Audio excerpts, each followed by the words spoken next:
Hi, I'm Marianne Lee. I'm going to do a short reading from my novel, A Quiet Tide, a reimagining of the life of 19th-century botanist Ellen Hutchins. Mr. Barry is the captain of the boat that's taking Ellen out collecting plant specimens, and Letty is her dog. Mr. Barry waited by the shore. She climbed in easily now, Letty under her arm. A fair morning, miss. Where to? Whiddy. They pulled away, cutting into the water. Barely any wind. The boat glided across the surface as though on ice. Once out far enough, Mr. Barry steered southwest and they made good progress. She marked the landscape as it passed, mostly low-rising hills of bald rock patched with scrubby vegetation. Here and there a settlement amongst the trees, though quiet as if deserted. Letty jumped from the boat first and turned circles while she waited for Ellen. As the boat pulled out again, leaving them on the strand, Mr. Barry raised an arm in acknowledgement. They'd fish while she worked, collect her before the sun peaked. The wind licked at her hair and face. She stood for a while, listening to the music of the shore, the cheeps and pip-pips of plovers and oyster catchers, the rattling squawks of terns, the gently lapping water. A pale sun glimmered behind the mist. Debris lay scattered across the rocks, thrown up by the sea. Walking down to the water, she undid the thick leather belt around her waist, another cast-off from Jack, and rebuckled it, securing her hoisted dress and petticoat. She folded her gloves in the bottom of the bag and began her way down the beach, just beyond the waterline, looking down as she went. Rolling her sleeves as far up as they would go, she pulled out her knife and plunged her hand in. By now she was used to the cold water. She no longer thought in terms of seaweed or wrack. Rather, she categorized the amorphous, undulating plants that grew under the water, exposed by tide or tossed onto the beach by storms, according to the genus Fucus, in all its varieties, each differing in colour, habit and function, though connected as members of a family were. Tugging on a clump, she slipped. She windmilled her arms, but still fell with a cry and a splash. She found her footing, stood up. The bottom of her dress was soaked, her sleeves up to the elbows.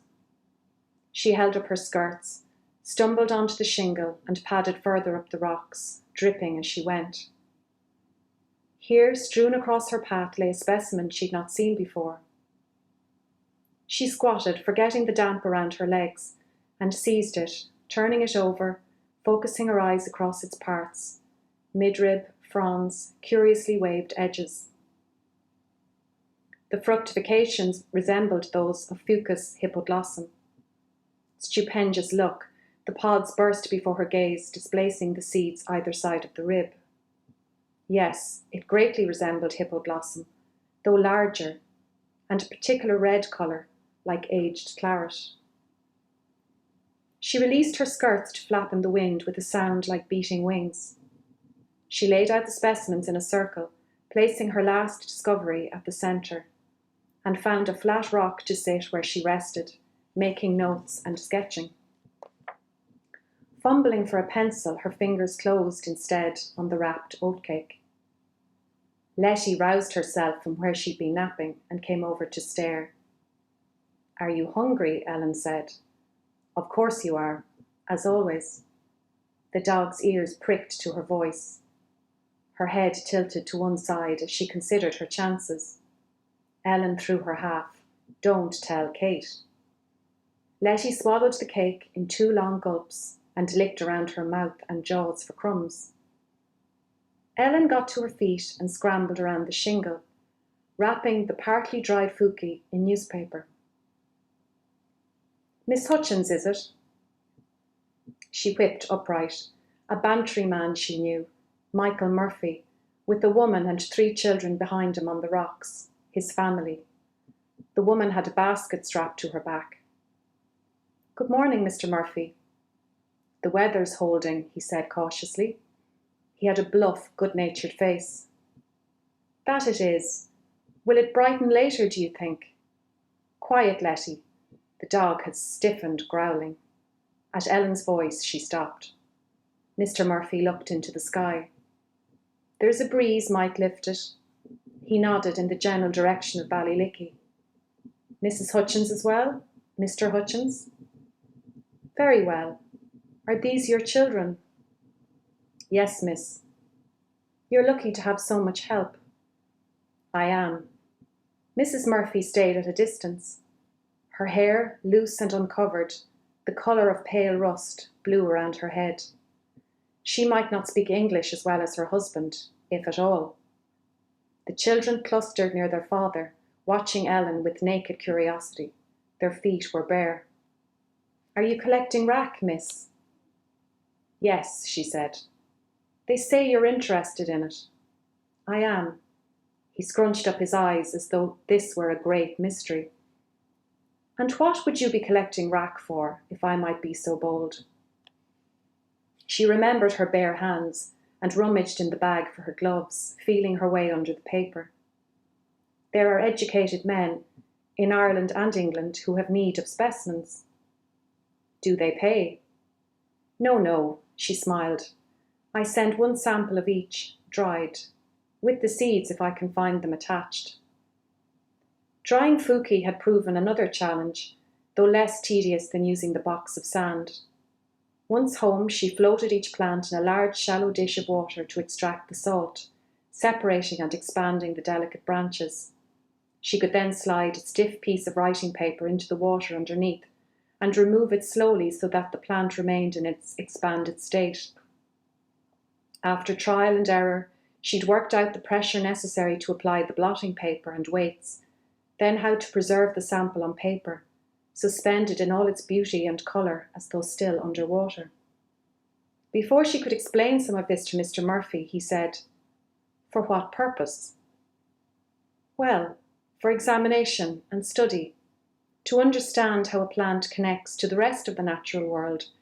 For example, to learn how it, she paused, about to say, reproduces. To learn how it thrives, or why it does not. Ach! A dismissive sound, unbelieving. He stared beyond her at the sea.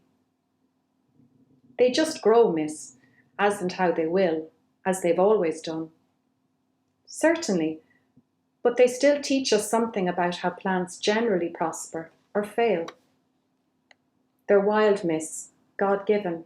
It's for him to know the workings of his creation. Of course, she stepped forward in her eagerness to explain. But having created the world, would God not want us to appreciate it? Have you never wanted to know how a thing functioned? A desire to understand why it does what it does? And if you did understand, might it not assist you in your dealings? His face creased in polite concentration. If you say so, miss. The children continued to squint at her, open-mouthed. No doubt they knew more about the tides, the weather, the landscape, than she would in a lifetime. She felt suddenly foolish. Flushing, she pulled on her gloves, forced a smile. You're gathering rack for the fields. If we're not disturbing you, miss. Of course not. The children now looked out to sea. She followed their gaze. The boat had come into view. The sun was almost overhead, the morning spent. I must get home, Mr. Murphy. I wish you good day. Good day to you, miss. Ellen nodded at his wife and got a tip of the head in return. Her face remained blank. Ellen walked away as briskly as she could manage across the deep shingle, towards the waiting boat.